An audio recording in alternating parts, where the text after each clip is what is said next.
di TJL YouTube channel. TJL adalah singkatan dari Think Globally, Act Locally. Dan ini adalah sesi kedua podcast kita. Jadi kalau di sesi pertama itu bisa dilihat di unggahan sebelumnya adalah tentang perkuliahan pada saat mengikuti pertukaran mahasiswa di luar negeri. Maka kali ini adalah tentang kehidupan di luar perkuliahan. Baik, narasumber kita kali ini adalah mahasiswa yang pernah mengikuti pertukaran mahasiswa. Alvan Jafar mengikuti pertukaran mahasiswa di Spanyol, di Universitas Spanyol Fabra. Kemudian Yulianti di Universitas of Szeged, Hungaria. Sasadila Hasyali di Hanbat National University dan Haliza Nabila Putri di Hanbat National University.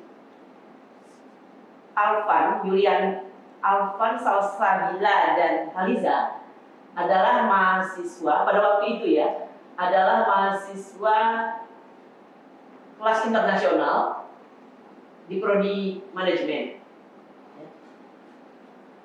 Dan ketiganya sekarang telah lulus S1.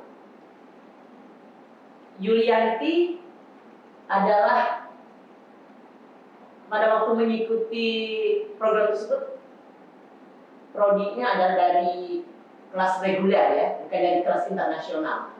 Jadi untuk mahasiswa yang lain bahwa ikut exchange student ini bukan hanya untuk mahasiswa kelas internasional, kelas yang reguler juga bisa. Nanti tadi di sesi pertama sudah dijelaskan oleh Alvan bagaimana prosedurnya ya. Nanti akan saya tanyakan sedikit tentang persiapannya. Jadi 3 orang sudah SE, ya. Yulianti sekarang sudah semester 6, ya. Jadi ketika mengikuti exchange student ini mereka berada di semester 5. Daftarnya di semester 4. Oke, baik, kita mulai ya. Jadi hostnya di sini saya sendiri dan Selin, yang mahasiswa jurusan Ilmu Ekonomi dan Studi Pembangunan. Oke, baik, untuk yang pertama saya untuk bertanya tentang persiapan di luar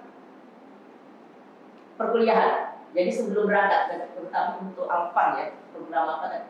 Mungkin sedikit diulang sedikit programnya saja ya. Lalu dijelaskan persiapan apa yang kalian lakukan. Ya, dan ini program pemerintah untuk MPKM ya. Oke, silakan. Untuk persiapan dari program ISMA ya Bu namanya. Program ISMA ini kita dari Kemdikbudristek juga udah ada yang namanya Pre-Departure Series. Jadi itu seri-seri kita webinar. Kenapa webinar? Karena kita ini ada, waktu angkatan saya ada 1.100 mahasiswa se-Indonesia yang lolos. Jadi untuk persiapannya itu dilakukan. Angkatan itu ya? Ya, angkatan saya Bu 2022. Okay. Ada 1.100 mahasiswa se-Indonesia yang lolos program ISMA. Jadi untuk persiapannya itu dilakukan secara online, secara bersamaan, satu Indonesia. Itu kita ada beberapa series. Ada tentang bagaimana cara kita memahami kultur di luar negeri, bagaimana cara kita kuliah di luar negeri, kemudian persiapan kita untuk hidup sendiri di sana, itu semuanya juga sudah diberikan di orientasi lah ya istilahnya Bu ya sebelum kita berangkat. Nah selain itu juga selain persiapan dari mental kita, dari webinar-webinar yang diberikan oleh Ristek juga, kita juga pastinya persiapan-persiapan untuk misalkan administrasi kita pergi ke sana, kita juga daftar ke universitasnya itu juga tetap perlu untuk mengumpulkan berkas-berkas ke universitasnya, persiapan paspor, terus pembuatan visa juga kita harus ke Jakarta untuk buat visa, dan kayaknya teman-teman dari negara lain juga sama untuk persiapan administrasinya pasti 11-12. Selain itu pastinya persiapan, selain persiapan mental yang diberikan sama Ristek, pastinya juga dari diri sendiri juga sih Bu untuk persiapan mental kita, karena mau pindah ke luar negeri kita bakal merasakan atmosfer yang baru, jadi ya harus mempersiapkan diri lah Bu kalau untuk saya sendiri.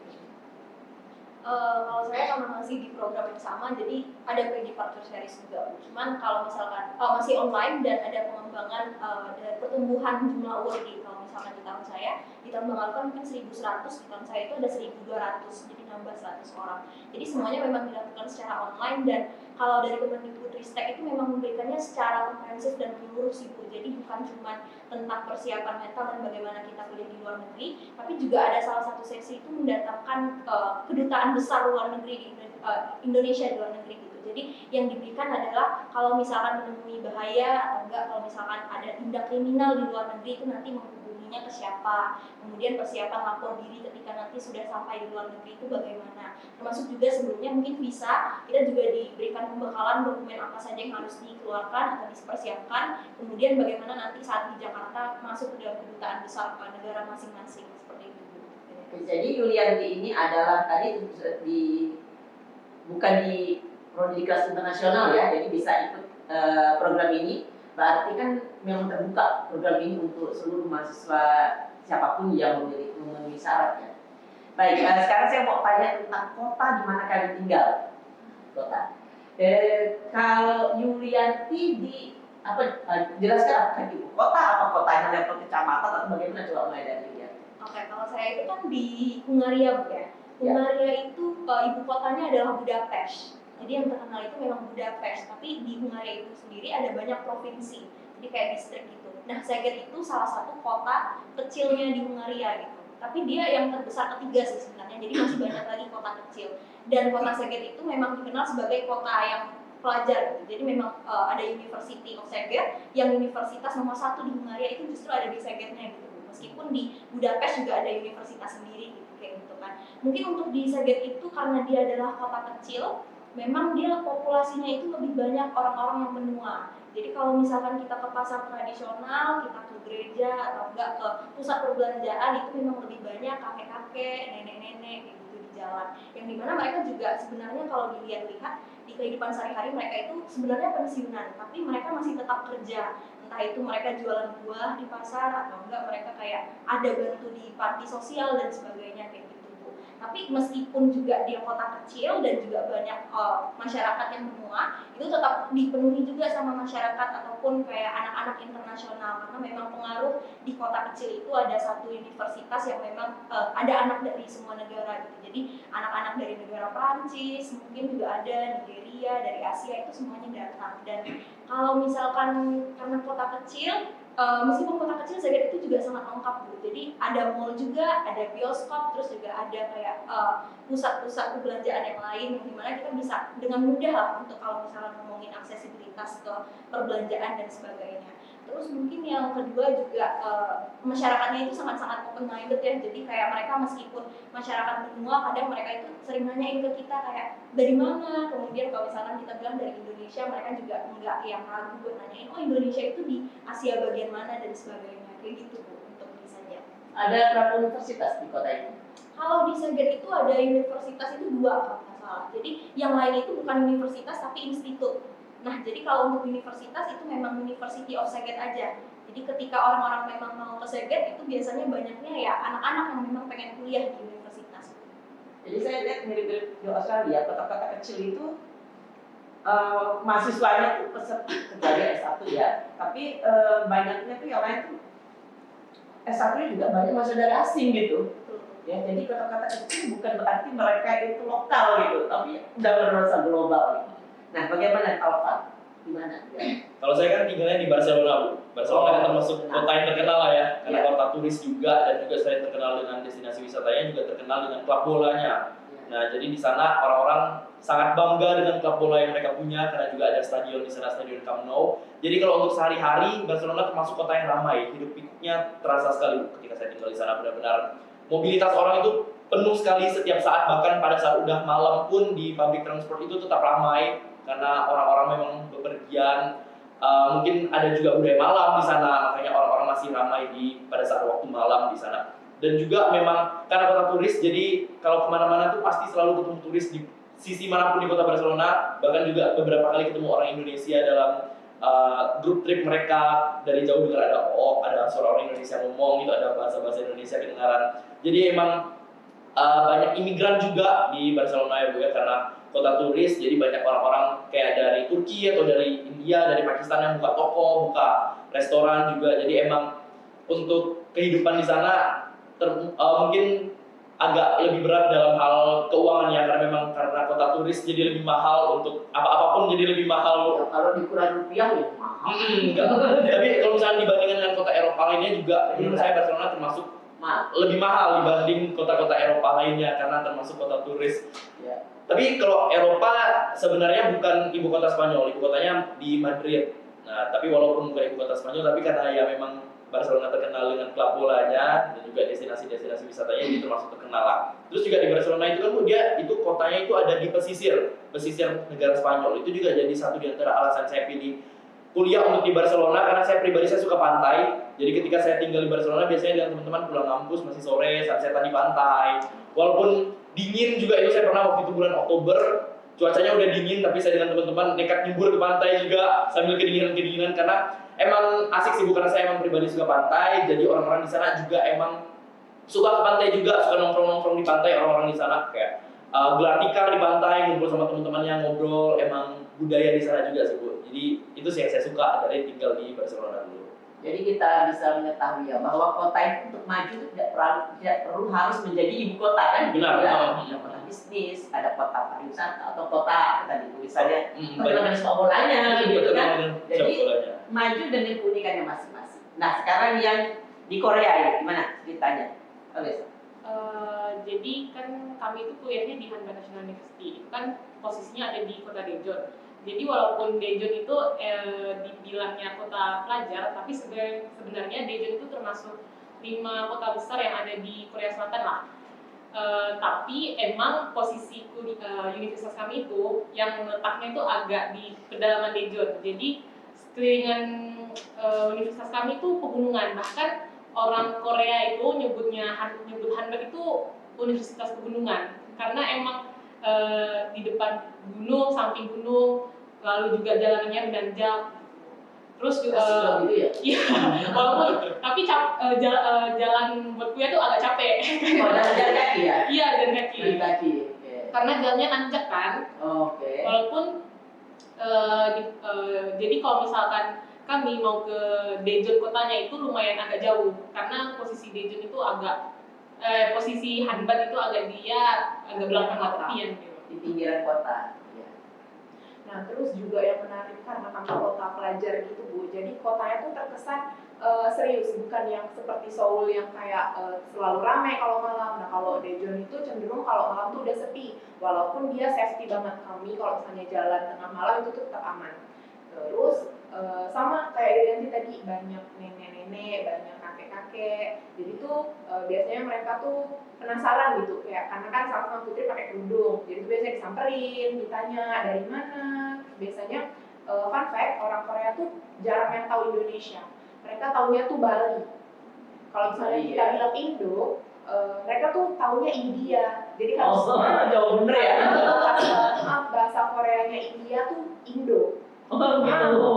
Bahasa Koreanya India tuh Indo, jadi kami harus kasih tahu lengkap kalau kami dari Indonesia. Terus beberapa ada yang tahu, kayak misalnya kalau kami bilang Borneo. Borneo memang lengkap daripada Kalimantan. Terus juga di Daejeon itu banyak sih yang kami tuh rasanya sebagai pelajar tuh dapat privilege. Contohnya tarif bus itu bisa lebih murah. Terus juga banyak banget study cafe yang kayak benar-benar khusus buat pelajar gitu. Jadi kafenya tuh nggak boleh ribut, terus juga banyak colokan listrik, terus harganya juga lebih murah daripada kafe-kafe biasanya. Gitu sih. Tinggalnya di ini ya, di asrama ya. Iya, Jadi iya. asrama terus ke jalan kaki itu berapa menit kira-kira atau berapa kilometer? Kalau Hanban itu dia satu komplek universitasnya tuh udah sama gedung kuliah, udah sama perpus, udah sama dorm. Oh jadi tadi asrama di dalam komplek itu, jadi jalannya cuma di dalam itu. Oke. Terus kalau Alvan tinggalnya di? Kalau saya tinggalnya di apartemen. Apartemen. Terus sendiri atau? Jadi total mahasiswa yang ke universitas saya kemarin dari Indonesia di program ISMA ada 32 orang dari Indonesia. Jadi kita yang ke Universitas Pompeu Fabra. Oh, kalau gitu tetap juga itu ya. Karena dia sudah Barcelona ya. Jadi ada 32 orang, jadi kita bagi beberapa kelompok dan kelompok saya itu ada 5 orang tuh. 5 orang, jadi kita tinggal bareng berlima, kita sewa apartemen dan misalkan apartemen ada 3 kamar, jadi saya berdua dengan teman saya. Itu jarak dari apartemen ke kampus sekitar 15 menitan itu pakai kereta bawah tanah. Jadi saya di sana selalu pakai kereta bawah tanah, pakai metro di sana. Tapi juga kalau misalkan teman-teman saya dari yang bawah tanah dengan 1 kali jalan aja, nggak perlu transit kalau dari tempat saya tinggal. Oke. Di Hungaria gimana dia? Kalau di Szeged itu Bu, jadi fun fact-nya University of Szeged itu beda dengan Untan. Kalau Untan ini kan kita semua fakultasnya satu komplek. Nah, kalau University of Szeged itu fakultasnya menyebar di kota itu Bu. Jadi kebetulan saya itu kan kalau kami itu tinggalnya di dormitory. Jadi kemarin yang ke University of Szeged itu dari program ISMA ada 39 orang. Oh, banyak juga ya? Iya. Jadi kayaknya ada universitas favorit. Gitu. Jadi kita tuh memang tinggalnya satu di dormitory semuanya Bu, 39 Semuanya orang. itu? Iya, Oke. benar. Dan kebetulan dormitory kita itu kemarin baru bangunannya baru. Jadi kita benar-benar ditaruh di situ semua di satu tempat. Nah, kalau saya ke fakultas saya kebetulan dekat. Jadi kayak saya jalan 5 menit itu udah sampai di Faculty of Technique itu. Tapi kalau misalkan teman-teman itu ada yang medicine, ada juga yang di FEB, di Economics and Business-nya, itu mereka kebanyakan naiknya bus atau enggak tram. Jadi kayak memang kalau metro mungkin nggak ada ya, metro mungkin cuma di kayak kota besar, mungkin di Barcelona ada, tapi di Szeged itu kendaraan public transportnya ada 3. Jadi ada tram, itu kereta yang di atas tanah itu, kemudian yang kedua juga ada bus, kemudian yang terakhir itu mungkin ya sepeda kayak gitu atau enggak ya sepeda. Jadi memang opsinya ada jalan kaki, naik tram atau enggak naik bus kayak gitu. Kalau kamu naik sepeda, naik kaki. Jalan kaki Jalan saya. kaki. Oke. Nah, selama di sana apa kegiatan yang kalian ikuti atau juga kota lain yang kalian kunjungi? Ya, nanti semasa cerita. Kalau saya mungkin kegiatan itu kan banyak ya. Jadi Nah. kita itu dari ISMA itu juga dianjurkan banget untuk join klub-klub yang ada di sana. Di sana klub apa? Nah, kalau saya kemarin joinnya itu ISN, jadi Erasmus Student Network. Oke. Jadi itu memang khusus mahasiswa internasional yang juga program pertukaran ke Szeged. Jadi ada mahasiswa dari Prancis, ada dari Mongol dan sebagainya kayak gitu. Di ISN ini agendanya lengkap. Jadi kayak biasa mereka ada yang international ball itu buat menyambut anak-anak yang freshman gitu. Jadi yang baru masuk mereka sambut. Kayak orientasi kita gitu. Iya, orientasi mirip. Terus yang kedua mereka juga ada yang fun night, jadi kayak main kartu bareng atau enggak kayak ya udah kayak kita ngobrol atau monkey aja, ceritain masing-masing dari negaranya gimana kayak gitu. Terus yang kedua mungkin saya juga ada traveling beberapa ya Bu, karena memang Schengen visa, jadi Iya. ada di negara Hungaria itu saya beberapa ke kota-kota kecilnya yang lain. Terus juga kalau misalkan di Eropa mungkin ada ke beberapa negara tetangga karena Hungaria itu kan kebetulan di sentral Eropa. Jadi kita itu deket banget kalau misalkan ke negara kayak Austria, di Vienna itu dekat. Saya juga ada sekali ke sana karena memang dianjurkan juga sama dosen untuk kalian kalau bisa explore juga gimana negara lain. Terus juga kalian bisa setelah kita explore itu biasa misalnya traveling itu langsung ditanyain dari dosennya di minggu depan, kamu kemarin minggu lalu kemana kayak gitu, bisa ceritain apa yang kamu temuin di sana. Mungkin kayak gitu. Dia pakai kereta api ya? Kalau saya ya Bus. kereta api bisa atau enggak bus karena memang jalur darat aja sih Bu, dekat. Nah, ini kebetulan tadi tinggalnya di Dong ya. Ya gitu. Kalau di Korea tadi disediakan makanan ya. Iya. Makanan walaupun dengan apa namanya tuh mungkin disebut di apa dulu ya dikoordinasikan dulu ya dengan pihak ininya ya pihak Dong.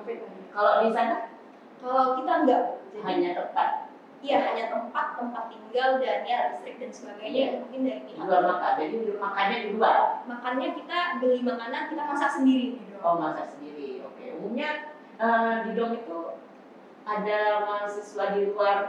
Mahasiswa di sana kebanyakan juga di Dong ya. Enggak juga, jadi kalau misalkan University of Szeged itu ada banyak dormitorinya Bu. Jadi ada dormitori yang lama itu namanya Opalmi. Sebenarnya anak ISMA yang tahun lalu itu juga di situ yang di University of Szeged. Tapi sekarang ada dorm baru itu namanya Tavaslusa. Jadi kita di situ dan nggak cuma anak ISMA. Jadi itu ada sekitar 5 lantai. Itu di tingkat atas biasanya ada anak Indonesia juga yang lagi S2, kakak-kakak PPI biasanya. Terus yang kedua ada yang lebih sering sih memang kita ketemunya anak-anak Nigeria. Jadi mereka memang kayak in group tinggalnya di satu dormitory kayak gitu. Atau enggak ada anak lain kayak datang dari Kazakhstan juga ada di dormitory. Jadi nggak cuma anak ISMA doang sih. Oke, kalau Alvan bagaimana? Untuk tinggal ya Bu ya, untuk di makanan. Pergi kemana-mana, Oh. sekali makanan, sekali makan. Kalau untuk makanan tadi saya karena tinggal di apartemen, jadi saya harus selalu sedia bahan makanan sendiri Bu. Dan juga saya di sana mesti saya masak sendiri daripada jajan di luar karena untuk uangnya simpan untuk traveling tadi yang tadi udah dibilang sama Yuli juga, karena kita di Eropa pakai saingan visa jadi bisa keliling ke beberapa negara lain. Tapi bedanya karena saya di Spanyol itu kan di bagian ujung baratnya Eropa dan juga selatannya Eropa, Bu. Jadi kalau mau pakai kereta tuh mahal banget kalau mau kemana-mana, jadi saya selalu pakai pesawat kalau misalkan mau ke negara-negara lain. Pakai pesawat lebih murah. Pakai pesawat jauh lebih murah daripada pakai kereta. Nah, terus untuk kegiatan yang di sana yang kita lakukan tadi kayak kata Yuli juga dari ISMA memang mengencourage mahasiswanya untuk bisa engage sama orang-orang yang ada di host country kita. Selain dengan join komunitas juga kita memang anak-anak ISMA diharuskan untuk melakukan beberapa kegiatan yang emang wajib dari ISMA. Contohnya itu ada beberapa challenge yang harus kita lakukan. Satu di antaranya itu namanya adalah Heroes Challenge. Itu dalam rangka memperingati Hari Pahlawan. Jadi di situ waktu di univ saya kita membuat suatu event di taman di pusat kota. Di situ kita mengundang orang-orang yang ada di Barcelona untuk datang ke situ. Terus kita di situ ada permainan tradisional, kita ada makanan-makanan khas atau makanan-makanan tradisional dari Indonesia. Terus kita juga waktu itu kerjasama dengan PPI Spanyol dan juga kerjasama dengan komunitas dari mahasiswa Muhammadiyah yang ada di Spanyol. Nah, jadi kita kerjasama sama beberapa komunitas Indonesia di Barcelona untuk mengadakan event itu. Kita undang orang-orang untuk memberikan pemahaman mereka tentang negara Indonesia. Karena walaupun Barcelona termasuk kota yang besar, termasuk kota turis, tapi juga pasti masih banyak orang-orang di luar sana yang belum tahu Indonesia, mungkin sekedar tahu nama tapi belum kenal Indonesia. Nah, jadi itulah memang kita diwajibkan oleh ISMA untuk bisa mengenalkan Indonesia dan memang sekalian mememorate Hari Pahlawan itu. Contohnya Heroes Challenge tadi, Bu. Dan itu wajib untuk semua mahasiswa ISMA melakukannya. Ke negara mana aja selama di sana? Kalau saya ke negara-negara yang di dekat Spanyol itu pasti kayak Prancis, Italia. Tapi kalau misalkan sampai ke negara di Central Europe itu yang kayak daerah Yulianti, Hungaria, Austria itu saya nggak sempat ke sana, Bu, karena jauh dan juga tiketnya pasti jauh lebih mahal daripada saya ke negara-negara yang sekitar Spanyol sih, Bu, rata-rata. Oke, sekarang Putri. Gimana? Pergi selama di sana? Pergi selesai, jadi pergi sama bersama kali ya? Saya. Kemana aja kalian? Kalau untuk traveling pasti kita ngelakuin traveling dan cukup ada beberapa kota lah ya kayak kita kunjungi. Pastinya Solo itu kita kunjungin, terus ada juga Busan, lalu yang lumayan agak jauh dan beda pulau dari yang lainnya itu ke Jeju. Ke Jeju, iya Jeju. Lalu untuk transportasinya itu kalau untuk di sana kita bisa pakai bus sama bisa pakai KTX itu kereta cepatnya. Tapi kita paling seringnya sih pakai KTX. Jadi untuk ke Seoul dari Daejeon ke Seoul itu sekitaran 1 jam. Terus kalau misalkan ke Busan itu 2 jam karena di Busan itu iya tapi kereta cepatnya. Kereta cepat. Kalau ke Busan itu 2 jam karena Busan itu letaknya agak bawah. Jadi agak jauh. Lalu kalau untuk Jeju itu pastinya kita pakai pesawat. Ada mau tambah? Masih? Pakai Mungkin yang SLC. Nah, itu kegiatan itu. Ya, kalau misalnya kami itu dari perjanjian sama kampus ada kegiatan namanya ICLC. Itu tuh kegiatan di mana kami sama anak-anak lokal tuh bukan harus sih, tapi diusahakan bertemu minimal seminggu sekali untuk membiasakan mereka berbicara menggunakan bahasa Inggris, karena memang kepercayaan diri orang Korea terhadap bahasa Inggris tuh bisa dibilang rendah sih. Kami waktu ke sana yang tertarik sama kami untuk ajak ngobrol tuh cenderung nenek-nenek, kakek-kakek, tapi kalau anak muda tuh mereka cenderung menghindar karena mereka tidak percaya diri sama bahasa Inggrisnya. Jadi disitulah terbentuk program namanya ICLC. Kami ketemu sama Badis, terus berbincang pakai bahasa Inggris selama ketemu. Sebenarnya mereka juga ajarin kami bahasa Korea, cuman tujuan dari programnya itu adalah yang membiasakan mereka untuk berbicara bahasa Inggris dan percaya diri sih.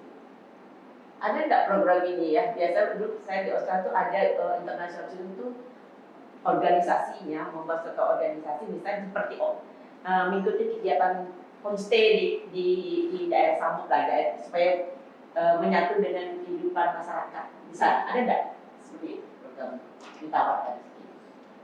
Kalau misalkan di saya pribadi ya, Bu, dari pengalaman saya tidak ada program misalkan kita dari ISMA harus misalkan terjun ke masyarakat untuk ikut homestay atau semacamnya, tapi lebih ke bagaimana kesadaran kita masing-masing untuk bisa engage ke masyarakat lokal. Nah, kalau misalkan yang pernah saya lakukan untuk bisa engage ke masyarakat lokal itu, Bu, Waktu itu saya pernah datang ke satu di antara SMA yang ada di Barcelona, SMA yang ada di sana. Terus saya datang ke sana, saya mengajukan diri untuk melakukan presentasi tentang negara Indonesia. Nah, jadi itu lebih ke bagaimana cara saya sendiri, cara kita pribadi, kesadaran pribadi ide sendiri gitu lah ya. ide sendiri untuk bisa engage ke masyarakat lokal. Tapi selain itu juga memang tujuan dari program ISMA juga kita harus bisa engage ke masyarakat lokal juga Bu, dengan cara kita masing-masing selama program. Yang lain? Kalau saya sama juga sih, Bu. Jadi memang tidak ada kewajiban dari ISMA untuk maksudnya kayak yang benar-benar exact program turun langsung ke homestay masyarakat dan sebagainya. Tapi karena memang di-encourage untuk engage ke masyarakat lokal, itu mungkin bentuk yang saya lakukan dan teman-teman itu dari Heroes Challenge dan juga Batik Challenge kemarin. Karena kemarin kita Batik Challenge itu salah satunya kita bikin salah satu acara, itu kita memperkenalkan tentang makanan Indonesia, tapi itu free food konsepnya. Jadi untuk anak-anak, terutama untuk anak-anak di University of Saget, biasanya kan mahasiswa juga tetap butuh makan gratis dan sebagainya. Itu mereka pada datang dan juga kita yang menjamu mereka dengan makanan. Jadi itu mungkin form buat kita bisa engage. Tapi mungkin di kehidupan sehari-hari kita juga ngobrol misalkan dengan ibu-ibu yang ada di pasar, kita juga nanyain mereka gimana dan sebagainya. Mungkin itu form buat kita engage-nya. Korea gimana? Kalau di kami itu untuk kegiatan yang engage ke masyarakatnya itu emang nggak ada sih Bu. Kami tuh lebih fokus ke antara mahasiswanya. Kayak yang tadi itu ada ICLC, terus juga kami itu ada diikutkan kegiatan itu tuh namanya International Sport Day. Jadi itu tuh kami kumpulkan sama seluruh anak international exchange yang ada di Hanbet lah, baik dari S1, S2, bahkan S3. Jadi itu emang kegiatan yang di-provide sama Hanbet itu lebih ke antar mahasiswanya. Oke. Dan tambah lagi? Paling Apa? kalau misalnya engage ke masyarakat itu susah sih karena Korea itu privasinya sangat tinggi. Jadi benar-benar untuk berbicara secara langsung kepada orang asing